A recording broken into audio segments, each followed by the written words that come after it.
మామూలుగానే ఇక్కడ తిరుగుతుంటాయి. బేసిక్గా ఏంటంటే అనొచ్చా అనకూడదని ఆపుతుంటాడు. మొత్తం అక్కడ ఒక పక్క అనాలనిపిస్తుంది, ఒక పక్క ఎడిట్ చేస్తూ ఉంటుంది. ఒక టైం అయిపోయిన తర్వాత ఆగవు అవి. అందుకే గమ్మున నేను మాట్లాడను కామెడీ అంటే ఇప్పుడు అదే గమ్మున తప్పుగా ఏమన్నా అర్థం చేసేసుకుంటారు కదా అని. ఇప్పుడు కలిసాం టడబా మాటల్లో వచ్చేయచ్చు. మళ్ళీ ఎందుకులే మళ్ళీ మళ్ళీ నేను ఇండియా నాకు ఎప్పటి నుంచి 2008 నుంచి పరిచయం కదా.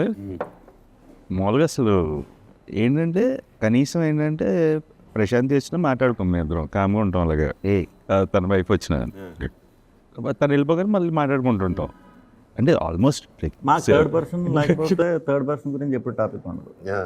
అది బెస్ట్ పీస్. సో బాగున్నాను 100%. అంతే అంతే. మాకు మేము గట్టిగా మా సినిమాలనే వేసుకుంటాం అలా. ఆ పర్సన్ కూడా మాకు థర్డ్ పర్సన్ గురించి థర్డ్ పర్సన్ మన గురించి ఎక్కువ ఆలోచిస్తుంటారు. మనకి థర్డ్ పర్సన్ మన గురించి ఎక్కువ ఆలోచిస్తుంటారు. మనం ఆలోచిస్తాం.